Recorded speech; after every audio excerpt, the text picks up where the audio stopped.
माना कि हमारा कुछ नहीं लेकिन मेरा भी सब कुछ होगा। माना कि हमारा कुछ नहीं लेकिन मेरा भी सब कुछ होगा। मैं मेहनत इतनी करूँगा कि एक दिन नाम भी हमारा जरूर होगा। सो है गाइज, मैं हूँ अशोक और स्टडी फॉर एपी में आप सभी का एक बार फिर से तहे दिल से स्वागत करता हूँ। दोस्तों, आज मैं सवाल लेकर आया हूँ गुणनखंड करना यानी फैक्टोराइजेशन। ठीक है, इसको कैसे हल करते हैं, इस सवाल को कैसे लगाते हैं हम लोग, इस सवाल को आज हम लोग सीखेंगे। दोस्तों, पहला सवाल है x square plus 8x plus 15। दोस्तों, इसको गुणनखंड करना है, कैसे हल करते हैं। सबसे पहले इसके नियम को समझना बहुत ही जरूरी होता है। दोस्तों, इसमें तीन तरह के सवाल होते हैं, जो कि प्लस और एक माइनस और एक ये स्क्वायर वाला होता है। ठीक है, तो चलिए हम लोग पहले सवाल को हल करते हैं। दोस्तों, सबसे पहले इस सवाल को हल करने के लिए ये जो अंक है, इस अंक से यहाँ पे गुणा करना होता है। यहाँ कुछ भी नहीं है, तो आप लोग जानते होंगे कि यहाँ पे कुछ नहीं होता है। वहाँ पे जिसका कोई नहीं, वहाँ पे भगवान उसका मालिक होता है, सबका मालिक एक। यहाँ पे हम लोग एक मान लेते हैं कि जहाँ कुछ नहीं होता है वहाँ एक होता है। इसमें हम लोग इसमें गुणा करेंगे तो 15 एकम 15, 15 आ गया।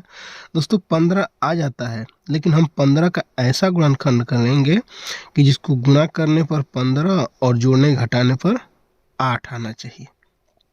ठीक है, तो अगर मानिए हम लोग इधर 15 लिख दिए हैं, ठीक, अगर हम लोग इसका गुणनखंड करेंगे ऐसे, तो इसका गुणनखंड करेंगे तो ये 5 तिहाई 15 आ गया। ठीक है, अब हम लोग 5 में 5 और प्लस 3 कर देंगे तो यहाँ पे 8 हो जाएगा। दोस्तों, चलिए वही करते हैं। यहाँ पे 5 और 8 हो गया, तो 5 3 15 और 5 और 3 8 हो गया। इस सवाल हो गया। कैसे इस सवाल को हल करते हैं? सबसे पहले यहाँ एक्स स्क्वायर लिखेंगे प्लस कोष्टक में ये 5 लिखेंगे और प्लस 3, और एक कोष्टक के बाहर एक्स है, ये एक्स और ये प्लस 15। उसके बाद दोस्तों हम लोग इसमें 5 में एक्स से और 3 में एक्स से हम लोग गुणा कर देंगे। तो चलिए गुणा करते हैं। ये एक्स स्क्वायर हो गया प्लस ये 5 में एक्स से गुणा करेंगे तो 5x, और ये प्लस 3 में एक्स से गुणा करेंगे तो 3x और प्लस 15। ठीक, फिर आगे देखिए क्या करते हैं। आगे हम लोग ये 2 कॉलम बना लेंगे। ठीक है, एक कॉलम ये हो गया और दूसरा कॉलम ये। हम लोग इसमें कॉमन लेंगे, ये 2 संख्या हो गई अलग अलग, 2 पद हो गए, तो इसमें कॉमन ले लेंगे और इसमें कॉमन। चलिए कॉमन लेते हैं। ये एक्स स्क्वायर है, तो अगर हम लोग चाहें तो ये एक्स स्क्वायर को ऐसे एक्स गुणते एक्स लिख सकते हैं। ठीक है, एक्स गुणते एक्स लिख सकते हैं। तो ये एक्स स्क्वायर, तो इसमें से एक एक्स कॉमन लेंगे और एक एक्स बच जाएगा, तो एक एक्स कॉमन ले लिए और ये एक एक्स बचा है। ठीक है, फिर इधर देखिए ये 5x है और ये एक एक्स कॉमन यहाँ पे लिए हैं, तो यहाँ पे कुछ नहीं है, बचा है सिर्फ 5, और इसमें एक एक्स बचा है, तो ये एक्स और प्लस यहाँ 5 बचा है, क्योंकि ये एक्स तो यहाँ पे कॉमन ले लिए हैं, तो यहाँ पे हो जाएगा 5। ठीक, अब यहाँ देखिए क्या करते हैं। यहाँ पे हम लोग ये करेंगे कि इसमें 3 है और इसमें ये 15 है।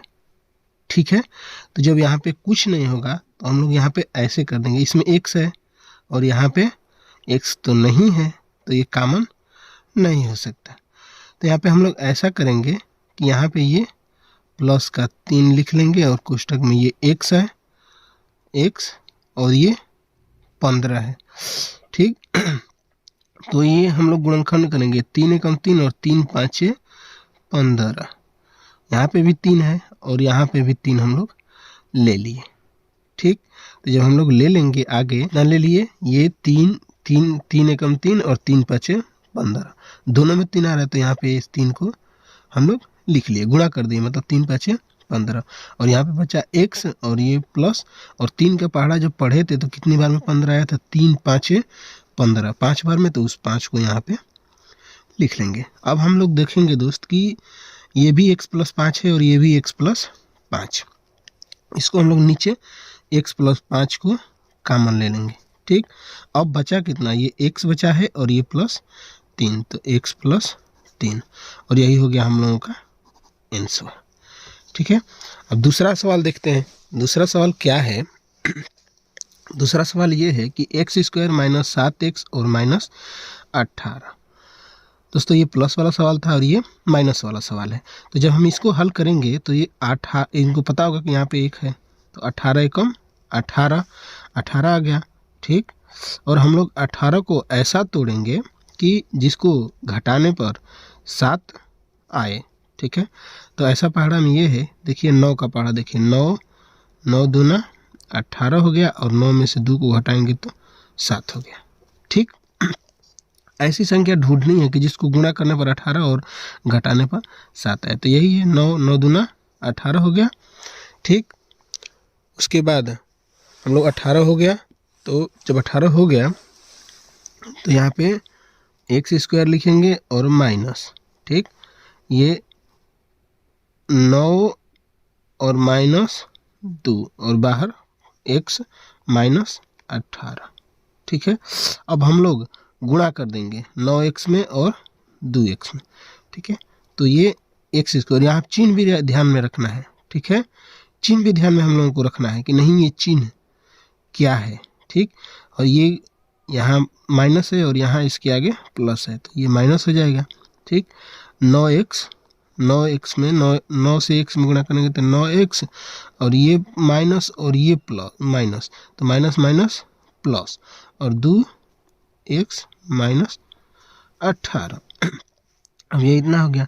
अब इसमें ये x², तो यहाँ पे बताए थे आप लोगों की x² लिखा है तो x गुणते x लिख सकते हैं, यानी 2x, तो इसमें से एक x कॉमन ले लेंगे और एक x बच गया। ठीक, अब आगे हम लोग क्या करेंगे, यहाँ पे एक x बचा है और इसमें भी तो x है, तभी तो कॉमन लिए हैं।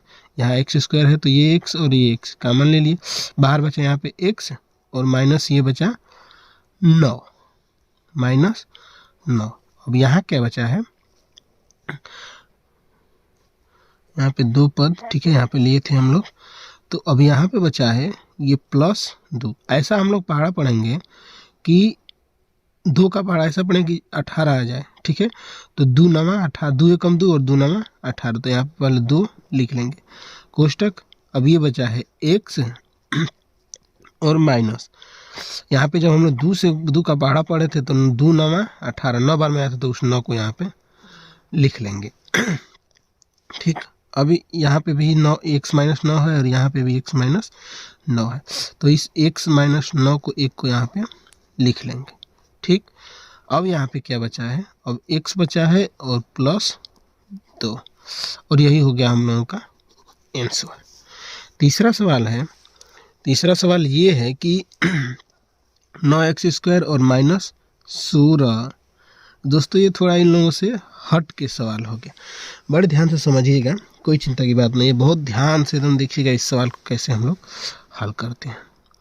तो आप लोगों को पता होगा कि जब हम ये 9x² है -16 है तो कितना का स्क्वायर 9 होता है, हमको ये ढूंढना है, और कितने का स्क्वायर 16 होता है। तो ये 9 का स्क्वायर हम लोग ढूंढेंगे कि किस संख्या का स्क्वायर 9 होता है। तो अगर हम लोग ये 3 का स्क्वायर करेंगे तो 9 होगा। ठीक, और ये 16 है तो 4 का स्क्वायर करेंगे तो 16 हो गया, यानी हम लोग को जो स्क्वायर ढूंढ रहे थे वो स्क्वायर मिल गया है कि वह कौन सी संख्या है। हम लोग यहाँ पे 3 का स्क्वायर और ये x का स्क्वायर -4 का स्क्वायर। ठीक, अब हम लोग इसको जब ये स्क्वायर है तो हम लोग इसको ऐसे 3x स्क्वायर और -4 का स्क्वायर, ये नहीं है यहाँ पे कोष्टक है, 4 का स्क्वायर। अब इतना हो गया। इतना करने के बाद दोस्तों हम लोग, आप लोग सूत्र पढ़े होंगे, ठीक है, a² + b² या a² - b²।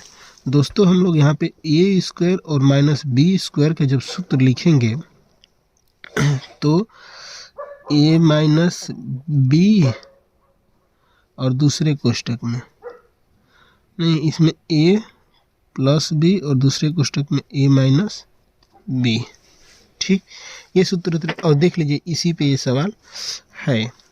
चलिए हम लोग इसको लिखते हैं इस पर। अगर ये ए स्क्वायर को लिखेंगे तो 3x स्क्वायर और माइनस 4 स्क्वायर। जब हम लोग इसको इस पे लिखेंगे तो ऐसे देखिए, ये पहला पद क्या है 3x और माइनस दूसरा पद 4, यानी पहला कोष्टक में ये प्लस रहेगा, यहाँ पे पहले कोष्टक में ये हो गया। और दूसरे कोष्टक में हम लोग क्या लिखेंगे, दूसरे कोष्टक में क्या है a माइनस बी, यानी 3x और माइनस 4, और यही हो गया हम लोगों का आंसर। ठीक दोस्तों, हमारी वीडियो कैसी लगी और आज का सवाल हमारा कैसा लगा दोस्तों कमेंट करके ज़रूर बताइएगा। अगर वीडियो अच्छी लगी हो तो चैनल को सब्सक्राइब और वीडियो को लाइक ज़रूर करिएगा। दोस्तों मिलते हैं अगले वीडियो में कुछ नए इंटरेस्टिंग सवाल वीडियो के साथ। तब तक के लिए जय हिंद, जय भारत।